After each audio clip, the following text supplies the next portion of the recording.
Student welcome back my YouTube channel. हमने biology का series शुरू किया था जो कि क्लास 12 का था और ये चैप्टर फर्स्ट अपलोड हो चुका है, चैनल पर जाकर देख सकते हैं। और ये चैप्टर 2 है जो कि पुष्पी पादपों में लैंगिक जनन है। ये पार्ट 2 है और पार्ट 1 जो है वो अपलोड हो चुका है। ठीक है, ये पार्ट 2 है चैप्टर 2 का जो क्लास 12 का है। चलिए इस वीडियो को शुरू करते हैं। अगर मेरे चैनल पर नए हैं तो चैनल को जल्दी से सब्सक्राइब कर लें और बेल आइकन को भी प्रेस करें। चलिए इस वीडियो को शुरू करते हैं। पहला क्वेश्चन है वो क्या है, लघु बीजाणु जनन क्या है। इसका जो पहला क्वेश्चन है लघु बीजाणु जनन क्या है, माइक्रोस्पोरोगेनेसिस क्या है। इसकी जो इंग्लिश होती है माइक्रोस्पोरोगेनेसिस, जिसे लघु बीजाणु जनन कहते हैं। ठीक है, इसे क्या कहते हैं, चलिए इसका उत्तर हम स्पष्ट करते हैं। ठीक है, सबसे पहले उत्तर डाल लेंगे यहाँ पर और जो हेडिंग रहेगी वो भी डाल लीजिए। जो यहाँ पर जो मेन हेडिंग है हम क्या लिखने जा रहे हैं, लघु बीजाणु जनन लिखने जा रहे हैं। ठीक है, आप समझ लेना, थोड़ी राइटिंग खराब है मेरी। अब इसकी हिंदी इंग्लिश जो है माइक्रोस्पोरोगेनेसिस, इसकी जो इंग्लिश है वो यहाँ पर लिख दी। ठीक है, लघु बीजाणु जनन क्या है, लघु बीजाणु जनन इसकी हेडिंग पड़ गई और माइक्रोस्पोरोगेनेसिस। ठीक है, और आप करना चाहें तो इसका स्केल का यूज करके हेडिंग को खूब साफ सुथरा लिख के आना, क्योंकि हेडिंग से आपको नंबर ज़्यादा देता है। एग्जामिनर देखता है कि हाँ हेडिंग स्पष्ट पड़ी हुई है। ठीक है, इसका आप प्रयोग कर सकते हैं स्केल का। ठीक है, अब जो हम लघु बीजाणु जनन लिखने जा रहे हैं उसके बारे में थोड़ा बेसिक समझ लेते हैं।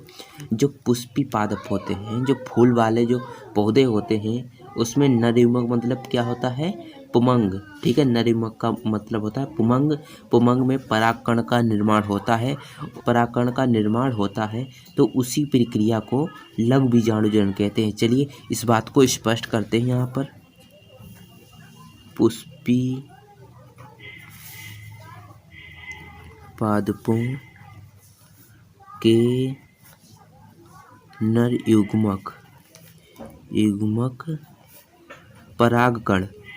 ठीक है, यहाँ पर परागकण लिखना होगा, परागकण। ठीक है, परागकण के निर्माण होने की प्रक्रिया, या यहाँ पर क्रिया भी लिख सकते हैं, क्रिया को अब काले कलम से लिखना है बोर्ड एग्जाम में। ठीक है, आपको लघु बीजाणु जनन, क्योंकि इसकी हम परिभाषा लिख रहे थे इसीलिए इसको काले से लिख देना है, कहते हैं, और यह कहलाता है। देखिए हो चुका है हमारा आंसर। आंसर में हमने लिखा है कि जो पुष्पी पादपों के नर युग्मक परागकण के निर्माण की प्रक्रिया को या क्रिया को लघु बीजाणु जनन कहते हैं या कहलाता है। ठीक है, इसे आप लिख देना और ये 1 नंबर या 2 नंबर का आएगा। ठीक है, इतना आपको पर्याप्त है आपके लिए। अब देखते हैं दूसरा क्वेश्चन जो इस चैप्टर का है, गुरु बीजाणु जनन। अब लघु बीजाणु जनन हम पढ़ चुके हैं, अब गुरु बीजाणु जनन के बारे में कुछ गुरु बीजाणु जनन समझते हैं। उत्तर डाल लेते हैं यहाँ पर। और आपको बताया था कि गुरु जो प्रश्न लिखते हैं उसका हेडिंग जरूर लिख लेना चाहिए, क्योंकि एग्जामिनर देखेगा हाँ स्टूडेंट लिखा है कुछ। ठीक है, इसके बारे में मुझे समझना है। और ये रही में हमारी स्केल को हम इस तरह से रखेंगे क्योंकि इसकी जो लाइन है वो एकदम करेक्ट बैठे और साफ सुथरा दिख सके। ठीक है, ये हमारी देखिए हो चुकी है साफ सुथरी। अब इसका बेसिक समझ लेते हैं। जो गुरु बीजाणु जनन में, ये गुरु बीजाणु जनन हम पढ़ रहे हैं, इस गुरु बीजाणु जनन में जो मृत कोशिकाएं होती हैं, मृत का मतलब होता है जो मरी हुई कोशिकाएं होती हैं, उन्हीं से गुरु बीजाणु जनन का निर्माण होता है। उन्हीं से गुरु बीजाणु जनन का निर्माण होता है। चलिए इसको लिख भी देते हैं। देखिए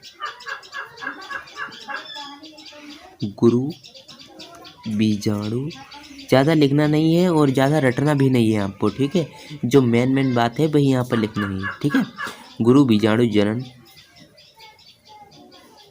में मृत कोशिका, मृत कोशिका, मृत कोशिका, ठीक है, से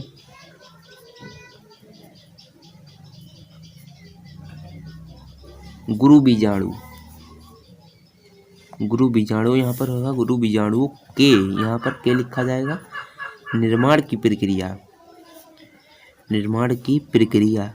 मैंने आपको बताया था कि क्रिया के लिए या प्रक्रिया के लिए बात एक ही है आपके लिए, ठीक है। क्रिया को गुरु बीजाणुजन कहते हैं। हमने कहा था कि जिसकी हम हेडिंग लिख रहे हैं जब आखिर में आए तो उसे इंग्लिश में जो है इसकी काले कलम से लिख देना है, ठीक है, हेडिंग को। तभी आपको उस एग्जामिनर को लगे कि हाँ इसने ये हेडिंग लिखी है और यही हेडिंग का उत्तर दिया है। गुरु बीजाणु जनन, जनन कहते हैं, ठीक है। ये हो गया हमारा, ठीक है। इससे एक बार और समझ लेते हैं कि गुरु बीजाणुजन क्या होता है। गुरु बीजाणुजन में जो मृत कोशिकाएं होती हैं उन्हीं से गुरु बीजाणुजन का निर्माण होता है, उसकी निर्माण की प्रक्रिया गुरु बीजाणुजन कहलाती है, ठीक है। यहाँ पर वो हो गया, थोड़ा काला हो गया, यहाँ पर नीले से लिखना है आपको, ठीक है, इतना इतना नीले से लिखना है। आपको दूसरा क्वेश्चन समझ में आ चुका होगा। अब तीसरा क्वेश्चन समझते हैं। तीसरा क्वेश्चन में हमारा दिया रखा है असंग जनन तथा बहुभ्रूणता किसे कहते हैं, ठीक है। इसका हम उत्तर यहाँ पर डाल लेंगे, ठीक है। ये इस चैप्टर 2 का बायोलॉजी क्लास 12 का ये तीसरा क्वेश्चन है, ठीक है। अब इसकी जो हेडिंग पड़ेगी काले कलम से असंग जनन। पहले हम असंग जनन के बारे में बात करेंगे, असंग जनन। अब इसको अंडरलाइन कर लेंगे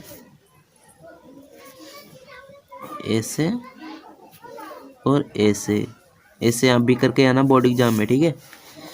चलिए अब इसका उत्तर देखते हैं। असंग जनन जो होता है उसका बेसिक समझ लेते हैं। क्या होता है?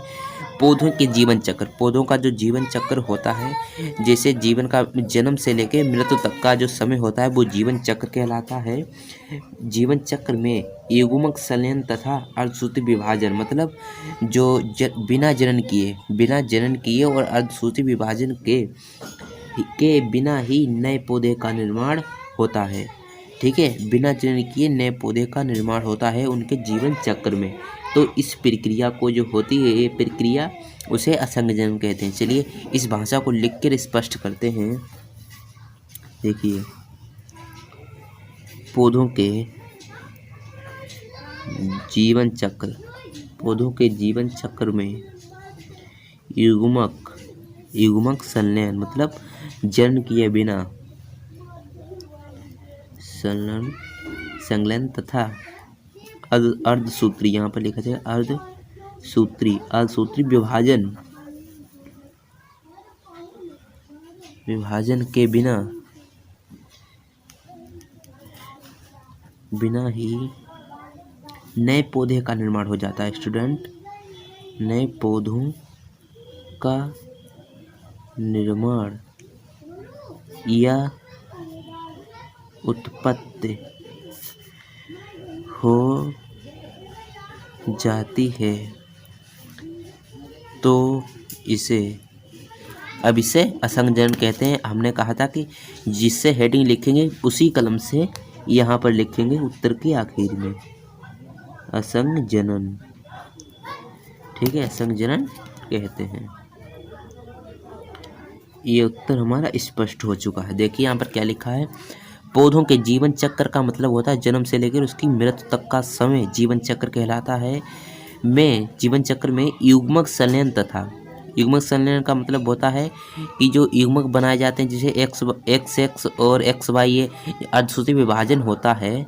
तो बिना अर्धसूत्री विभाजन के, बिना जनन किए बिना ही नए पौधे का निर्माण या उत्पत्ति हो जाती है, नए पौधे का निर्माण या उत्पत्ति हो जाती है, उसे असंग जनन कहते हैं। असंग जनन का मतलब यही होता है, क्योंकि बिना जनन किए, असंग जनन मतलब बिना जनन किए ही नए पौधे का निर्माण असंग जनन कहलाता है। अब बहुभ्रूणता को समझते हैं। चलिए बहुभ्रूणता की हेडिंग भी डाल लेते हैं यहाँ पर। देखिए बहुभ्रूणता, देखिए पढ़ चुकी है हमारी हेडिंग बहुभ्रूणता। अब चलिए इसको अंडरलाइन कर लेते हैं क्योंकि स्पष्ट दिखे एग्जामिनर को स्पष्ट दिखे। स्पष्ट हो गया हमारा स्पष्ट। अब बहुभ्रूणता के बारे में समझते हैं। तो स्टूडेंट समझते हैं बहुभ्रूणता क्या होता है। बहुभ्रूणता क्या होता है स्टूडेंट? एक बीज से एक से अधिक, एक बीज से एक से अधिक भ्रूण का उत्पन्न होना।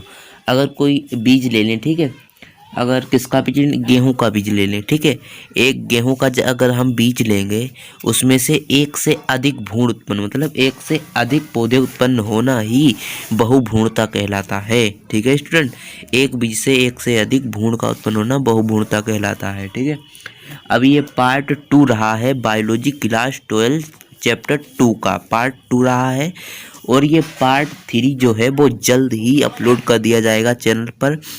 और चैनल को जल्दी से सब्सक्राइब कर लें, क्योंकि जो मैं आगे की वीडियो डालूं उसकी नोटिफिकेशन आपको तुरंत मिल जाए। और अपने दोस्तों के पास शेयर कर देना, ठीक है। और ये वीडियो पसंद आया हो तो लाइक ज़रूर करना, लाइक करना ना भूलें, ठीक है। चलिए अब मिलते हैं नेक्स्ट वीडियो में, जब तक के लिए जय हिंद जय भारत।